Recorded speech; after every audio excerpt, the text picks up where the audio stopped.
What's up, guys? Welcome back to the channel. Here we are with another reaction. In this one, we have how the Dutch solved street design.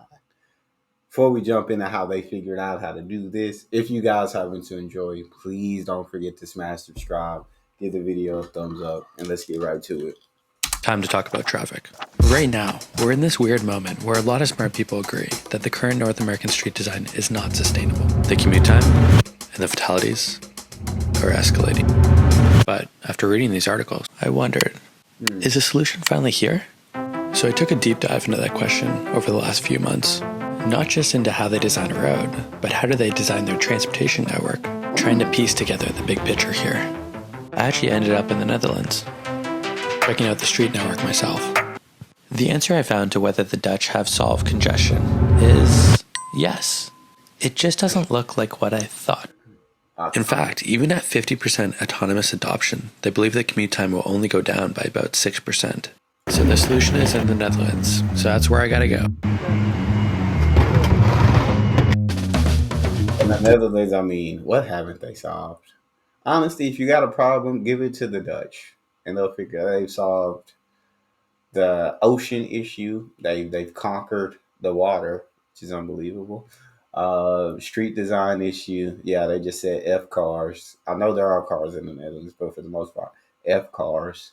We'll get around by public transport. We'll get around by cycling. We'll get around by walking, but we don't really need the car. So let's get them off the streets.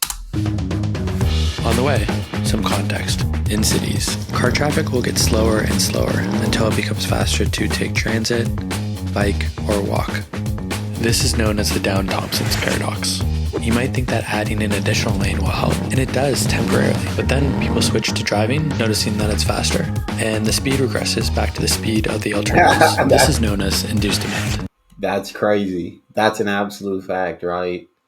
You're gonna go whichever way is faster, whichever way is most affordable. So if you're taking public transport and you notice, oh snap, it's faster to have a car again. Well, let's get a car. So many people now that's slow again. Pedestrians, cyclists, and vehicles can all coexist without conflict, but only if they're all going the same slow speed. This advances the principles of shared streets. Yeah, if I'm going 8 miles an hour, bro, I'm getting rid of the car too because there's no point in me having a car if I can only go 8 miles per hour. Yeah, I'll walk or get a bike. The Netherlands has implemented these concepts to great effect. In the 70s, the Netherlands had the same car-centric street design as the US, but they found that by making it easier and safer to walk, bike, and ride Oh, transit, wow. fatalities decreased and street flow improved for everyone, even drivers. This required a change in priorities. Damn.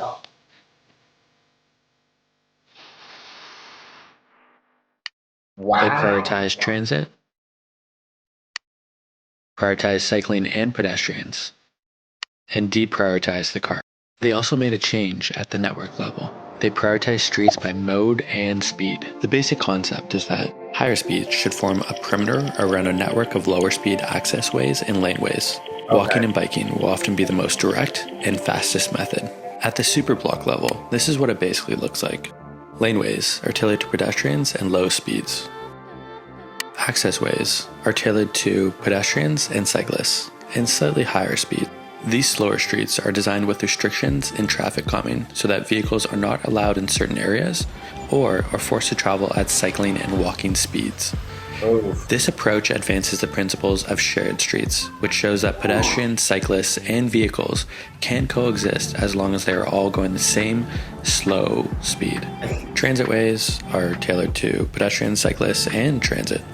Boulevards accommodate all different modes, but you'll notice that transit is given its own dedicated lane, and pedestrians and cyclists are separated from vehicle traffic. That's kind of insane, bro. Like the way the Dutch did this is a little complex to me as an American who's not used to this, but it makes complete sense. And when you look at the fatalities and how much further down they are than in the US, yeah, it's obvious this is the way to go. And bike lanes and sidewalks are raised relative to side streets, requiring cars to slow down when crossing. This is in significant contrast to North America, where vehicles are given priority on all roads For sure. with no physical measures to slow them down. There's Facts. limited accommodation for alternatives to the car. Just look at the Toronto Bicycle Network versus the Amsterdam Network. Oh my And God. transit often doesn't get dedicated lanes, and buses and streetcars get stuck in traffic. Yeah. To reduce intersection conflicts with cars, the Netherlands provide protected intersections, underpasses, and bridges. That's so cool. To control vehicle speeds and ensure safety for all modes, all streets have a host of traffic calming measures, like raised sidewalks, chicanes, and speed humps. More generally, beyond the superblock level, and as detailed super well in Jason Slaughter's Not Just Bikes videos, the Netherlands has priority networks, including traffic signal timing for cars, bikes, transit, and walking. That's These insane. priority networks are a further way to separate by speed and mode. Here's an example of a car priority network. As you can see, it prioritizes cars, but it still has a separated bicycle lane. And this is a bicycle priority network. As you can see, it has high quality infrastructure. Oftentimes, you're completely separated from cars on bicycle roads, and you have priority at intersections, so you can quickly and safely get across the city. That's in- that's These insane, bro. To see how much detail, attention to detail went into how the Dutch do things, and why more countries I feel like haven't adopted this as well. streets provide access to residential shops, offices, and as a result, have lower speeds. In contrast to streets, perimeter roads have fast moving traffic and have few accesses, and other modes are completely separated. North American cities mix streets and roads, called stroads, which incorporate high rates of speed with other modes and Yeah, accesses, creating dangerous conditions. In simulations with Dutch street design applied at the superblock level, you can see the difference. North American roads are obviously not working, and it's pretty well known. What's up with the traffic in Toronto? I don't know. Have they figured this out? yeah. So the Netherlands has figured this out.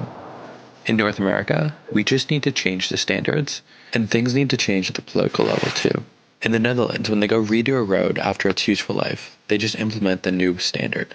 We could do this in North America, but if we Yeah. keep building with the same car-centric model, it'll only make the problem worse, even with autonomous vehicles. If you enjoyed that video, please like and subscribe. I don't think it will. America will not change. I don't think America or North America would change to the way the Dutch streets and everything are built. Just in a sense, it's two completely different countries. America was literally built on the foundation for cars, and so yeah, I don't think it's going to switch up. And then when you look at the profit, which America puts above all else, so many car. Owners that own like the brands, the GM, the Fords, the Chevrolet, all these different brands, or Chrysler, um, they're not gonna be willing to give up all the money they're making selling these cars. It won't happen here, but absolutely incredible in the Netherlands. That's all we have. If you guys enjoyed, don't forget to subscribe, give the video a thumbs up, check out the next. I'll see y'all next time.